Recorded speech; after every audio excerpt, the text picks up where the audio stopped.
either say cool or screw you. The way you get alliances is by marrying. And you can see that I have an alliance with this guy because I'm of the same dynasty. I cannot call my vassals to war unless you have the same liege. There's also a few rules about alliances, and that's where it gets very tricky. So yeah, you cannot call vassals to war unless you have the same liege. We can see, and that's, yeah, and you can see here why we are allied. And then we have one here, the Duke of Salerno. He's really my neighbor, right over here. And he is my brother-in-law. Okay. And I can call him to a war if I want, either defensive or aggressive war. And yeah, that's because he's married to whoops. That's because he's married to somebody from my dynasty. Then I have another count of Capua, Robert's sister, Frederine's husband. It can get a little bit tricky, so I'm not really sure what the hell is going on here. Okay, my sister, who, yes, husband. Okay, so it's basically my sister's husband. And yeah, I have another ally over here. And then we have a tab called abroad. It's if you have some courtiers who have, let us say your spy master, like mine, is spying on Byzantine Empire for their technology, he gets captured, then he'll no longer be in the council screen, and you'll be like, oh my god, where is he? How can I pay his ransom? Well, the way you do that is you go into your own screen here, and you click abroad, and then you'll see him, and you can pay a ransom for him. And that's also where you'll see children who are getting tutored or something else. So yeah, and if we look at the top right screen, you can see my gold, 63 gold, monthly balance, and my prestige, and how much prestige I get and why. I hold 2 counties, which gives me 0.20 prestige a month, and a lot of other different reasons. Then I have piety. I'm content. Some traits affect these, by the way. I know that one of the 7 deadly sins, pride, it gives you more monthly prestige, and while in this case content gives you some monthly prestige too. Then we have the domain size. This is very important because you might ask yourselves, why the hell do I want vassals? Well, because if, well, for once, the more vassals, the more prestige, which goes to your dynasty score, which is over here. Secondly, if you have too many domains, then your vassals will become very pissed. I think it's like the penalty is minus 40 or 50 relations hit, and they'll just go crazy, and you won't get full tax of any of your provinces because you simply can't manage it all. So yeah, and you can see what determines this. You know, the base value is 1. I'm a duke, which means I multiply that base value with 3 plus 3 for my stewardship bonus, and because I have Gavelkin succession, plus 1, which equals 7. And here you can see my realm size. Yeah, this is the total number of holdings, castles.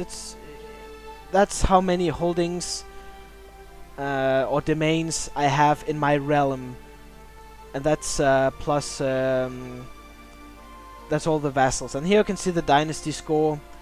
At the moment it's 0 for everybody. It's 0. So, but obviously the Holy Roman Emperor, he'll get much more prestige than me. But as I said, I play this game for the experience of surviving, not for the dynasty score. But still, it's a nice feature.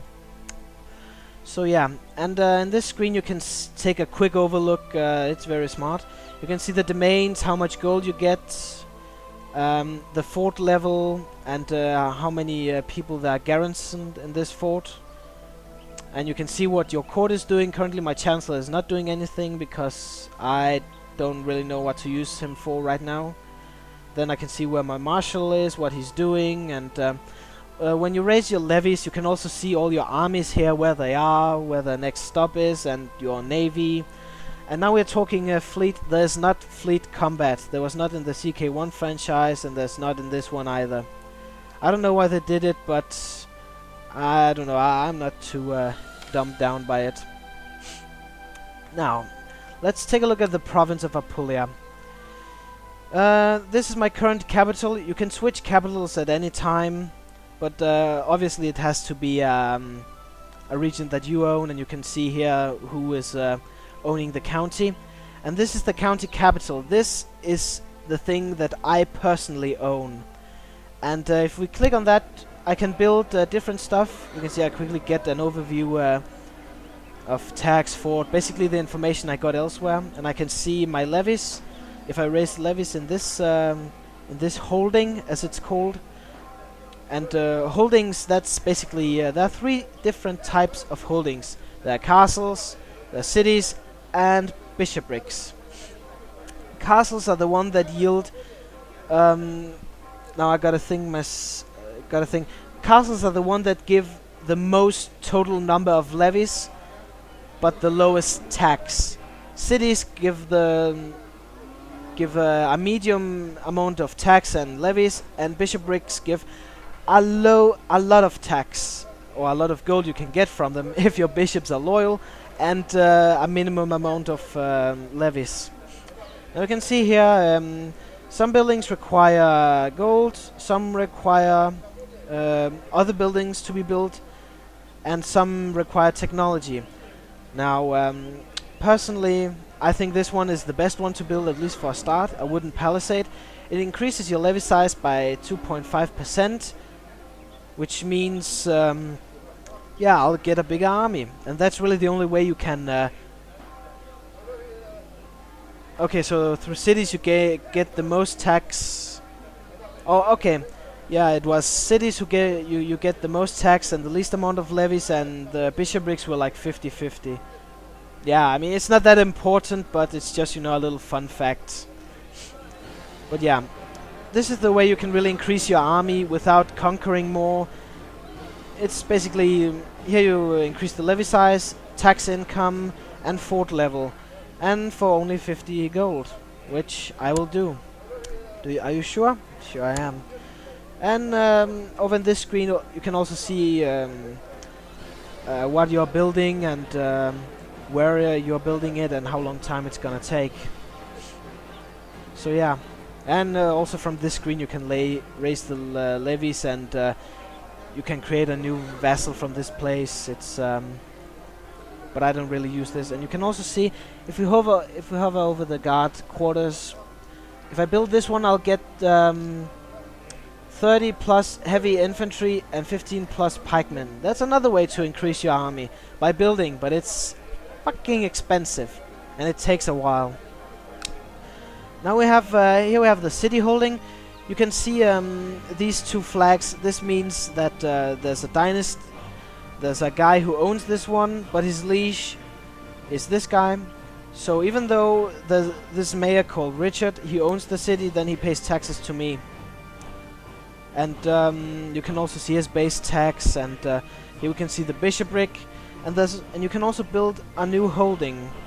If I click on this one, then I can choose to either build a castle, okay, it's called a temple, or a city, but it's fucking expensive.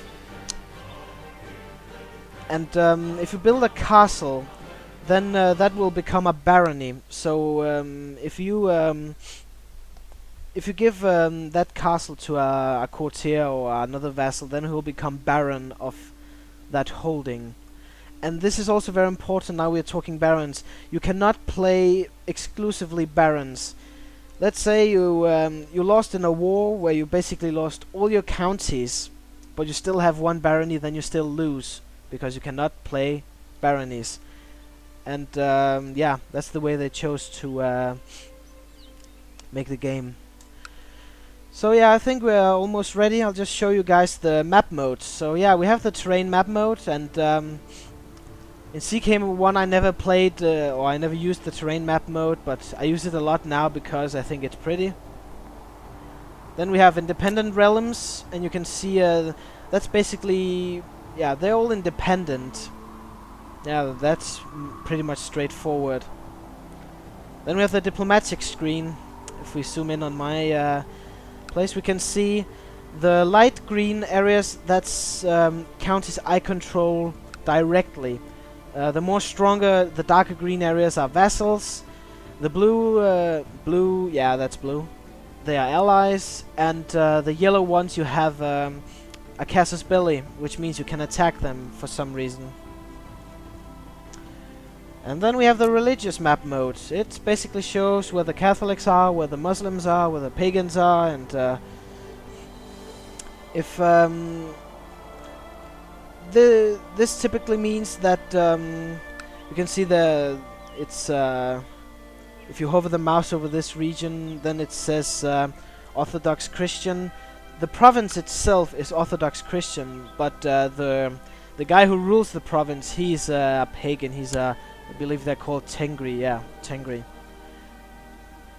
And you can see here I also have some provinces that are Orthodox, but I'm Catholic, so that's really presented with these stripes, these white stripes.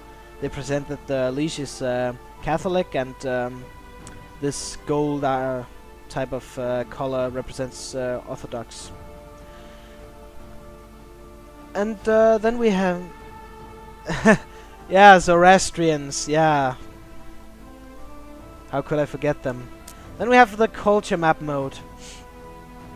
Now, it basically works the same. You can see over here in France, the king is Frankish, but the Occitan, I suppose that's how it's pronounced.